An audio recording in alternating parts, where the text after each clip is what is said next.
예수님이 이 땅에 오셔서 하신 중요한 일이 뭡니까?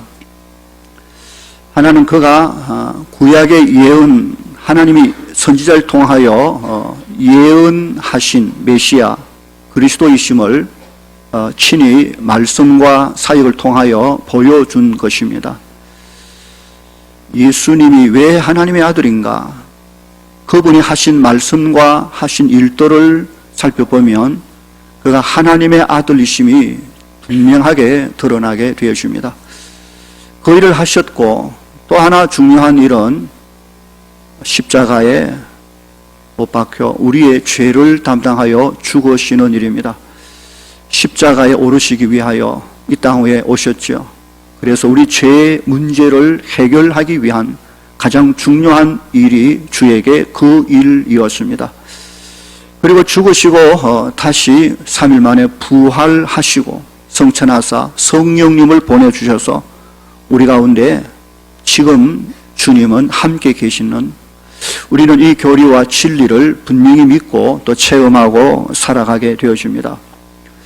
주님은 우리를 구속하신 구원의 이 십자가의 사건을 구원받은 우리에게 영원히 잊지 않기를 바라고 계십니다. 그분이 십자가에 죽으시기 전날 제자들과 함께 식사를 나누면서 제정한 성찬 예식을 통해서 주님은 그것을 우리에게 보여주십니다. 성찬 예식, 제자들과 함께 식사하는 자리였습니다. 식사하는 자리. 내일이면 십자가에 못 박혀 죽게 될 주님께서 마지막으로 제자들과 함께 떡을 먹고 잔을 나누는 식사 자리에서 주님은 중요한 일을 하십니다. 밥 먹는 자리라는 말이죠. 밥 먹는 자리, 함께 식사하는 자리, 주와 함께 식사하는 자리. 교회라는 것은 결국 주님과 함께 식사하는 공동체, 주와 함께 먹고 마시고 기뻐하고 행복해하는 곧 교회의 속성을 잘 보여줍니다. 주님과 함께 먹고 마시고 주님과 함께 동거동락하는 가족의 개념이 아주 중요하지요. 하나님을 아버지로, 우리가 그 형제 자매로 한 식탁에 둘러앉아 밥을 먹고 서로 삶을 나누는 식탁 공동체인 것입니다. 그런데 주님께서는 그 자리에 특별히 이 성찬 예식을 제정하심으로 그냥 밥 먹고 나누는 식사와는 다른 차원의 예식을 제정하신 것입니다. 바로 그것이 성찬 예식입니다. 배가 고파서 그냥 밥을 먹고 이 손이 밥 안 먹으니 그런 게 아니라 중요한 의미를 담아 제자들에게 이 일을 보여주고 시행하고 계신 것입니다. 성찬의 중요한 핵심은 예수 그리스도 그분의 죽으심, 그분의 십자가에 달려 죽으심의 의미를 주님 다시 오실 때까지 우리가 늘 기억하고, 기념하라는 것은 늘 기억하고 의미를 되새기고 붙잡아라, 그렇게 하기 위한 예식인 것입니다. 늘 밥 먹을 때마다 하는 것이 아니라 이 일을 위한 예식을 정하고 이 성찬 예식을 할 때마다 나누는 떡과 나누는 잔, 이 모든 것이 예수 그리스도의 우리를 위한 죽음의 의미를 그때마다 기억하고 해라는 것이죠.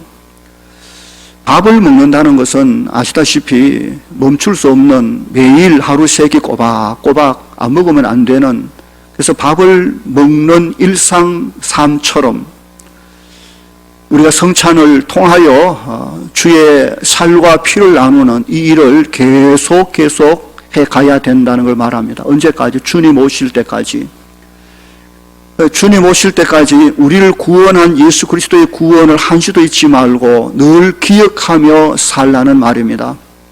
구원 받았으니, 구원에 대해서는 이제는 이미 받았으니 더 이상 생각할 것이 없는 것이 아니라 늘 기억해야 될 것이 우리를 구원하신 예수 그리스도, 그분이 우리에게 어떤 분이며 우리를 위하여 무엇을 하셨으며 우리는 그에 대하여 어떻게 해야 할 것인지를 생각하며 살라고 말씀하시는 부분인 것입니다.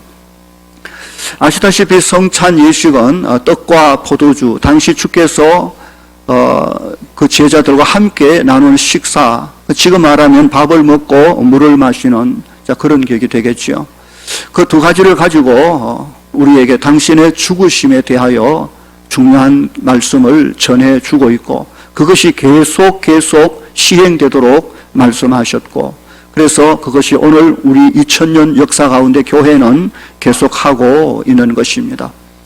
떡을 나눈다는 것은 주께서 자신의 몸을 우리에게 내어 주신다는 의미가 있지요. 떡을 떼어 제자들에게 나누며 받아 먹어라. 이건 내 몸이다.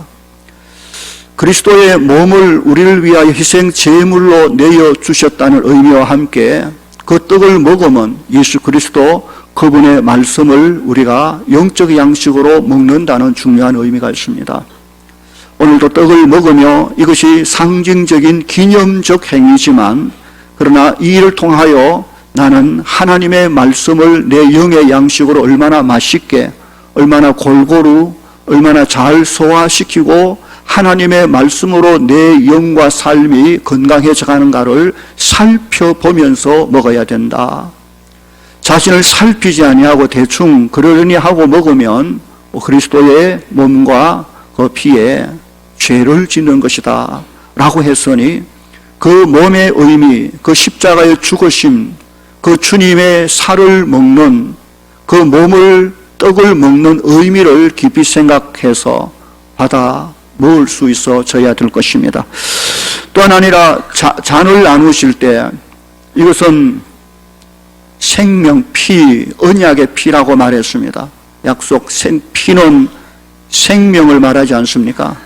생명으로 언약, 약속, 피를 흘리며 약속했다. 예수님의 피 흘림의 약속입니다. 우리의 죄를 그 피로 씻어 주셨음을 약속하는 언약입니다. 우리가 무슨 혈서를 쓰지 않습니까? 언약, 피를 흘려 그 생명으로 약속한다는 말 아닙니까? 주께서 당신의 피 흘려 자기 목숨을 주시고 우리에게 이 피를 믿는 모든 자를 구원한다 하는 하나님의 약속입니다. 그래서 그 잔을 받을 때 우리의 죄가 그리스도의 보혈로 씻어 저 하나님의 자녀 되었음을 믿는 언약, 약속을 붙드는 믿음으로 받아야 된다 하는 것이죠. 그래서 하나님의 구원의 약속을 붙잡는, 기억하는 그 일을 위하여 십자가에 죽으시고 다시 사신 예수 그리스도, 오늘 그분을 성찬을 통하여 온전히 만날 수 있어야 됩니다. 이 일은 한 번만 하는 것이 아니라 계속 주님 오실 때까지 전수되고 개성되어야 됩니다. 그래서 교회는 다른 예식 없습니다. 교회는 세례식과 성찬 예식 외에는 다른 예전이 없습니다. 이것이 계속 전하고 그래서 예전에 평소에 안 입는 이 예복을 입고 이렇게 예식을 진행하고 있는 것입니다. 이 예복도 제 전임 최상수 목사님 30년 전에 당신이 입으시던 옷을 저한테 물려주고 저는 30년 동안 이것을 입고 이 예식을 할 때 일을 합니다. 그리고 이제 또 우리 박정유 목사님 이거 물려주고 싶은데 받으실지 모르겠는데 물려주고 싶은 마음도 있고 그렇습니다. 나중 가보면 이 옷이 한 50년, 100년까지 주님 오실 때까지 내려갈지도 모르겠습니다. 하나님의 은혜가 성찬을 통하여 여러분의 10년간 삶 속에 아름답게 임하고 말씀과 기도와 또 예배를 통하여 삶을 통하여 건강하게 살아가는 우리 모든 성도들 다 될 수 있기를 주의 이름으로 축원합니다. 311장 찬송을 부르십시다. 311장 찬송. 성찬식 준비하겠습니다. 당형들 나오시기 바랍니다.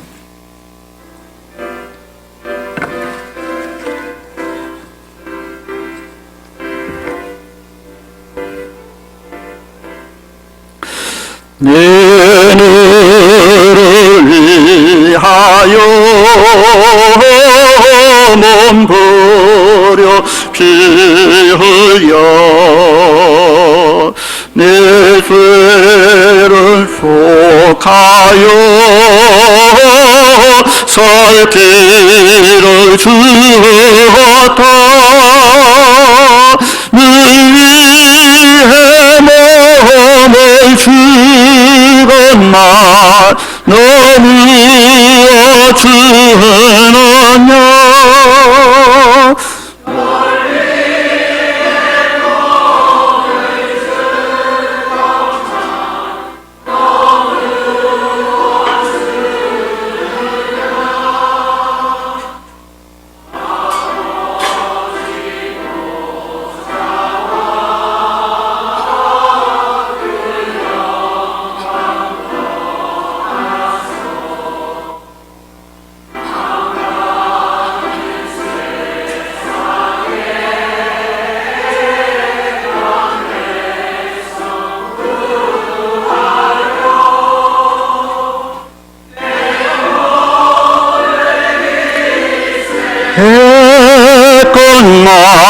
너무 어찌하느냐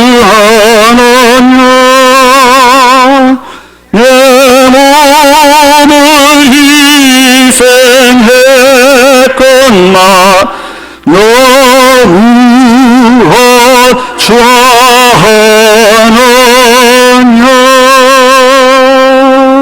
예, 세례 성찬에 참여할 수 있는 사람은 무험 세례교인입니다. 본교의 교인이 아니라도 합당한 세례를 받은 성도라면 성찬에 참여할 수 있고 유아세를 입교한 자도 참여해야 됩니다. 성찬의 의미를 전혀 모르겠다든지 아니면 죄 가운데 있으며 회개하기를 거부하고 있는 마음이 있다면 굳이 성찬에 참여할 이유가 없습니다. 오히려 죄를 짓는 것이 될 것입니다. 또 혹시 세례를 받지 않은 분들은 믿음으로 잘 보고 세례를 다 받고 이 성찬에 참여해 주시기를 바랍니다. 기도하겠습니다. 거룩하신 아버지 하나님 은혜 감사합니다. 주께서 우리에게 제정하신 이 거룩한 성찬 주의 식탁에 함께 앉아 주님 주시는 떡과 잔을 받기를 원합니다. 이 의미를 우리가 기억하게 하시고 이 땅 위에 우리 위하여 죽으시고 다시 사신 예수 그리스도 그 은혜와 그 사랑에 감격하며 감사하며 영광 돌리는 시간 되게 해 주시옵소서. 주의 몸과 피에 참여함으로 주 안에 내가 있고 내 안에 주가 계심을 확인하며 주로 말미암아 우리의 믿음과 삶이 아름답게 되게 해 주시옵소서. 예수님 십자가 위에 죽으시고 다시 사시고 우리에게 남기신 영원한 생명의 은혜를 이 시간 떡을 나눔으로 다시 기억하길 원합니다. 은혜 베푸시고 영광 받아 주시옵소서. 예수님 이름으로 기도하옵나이다. 아멘.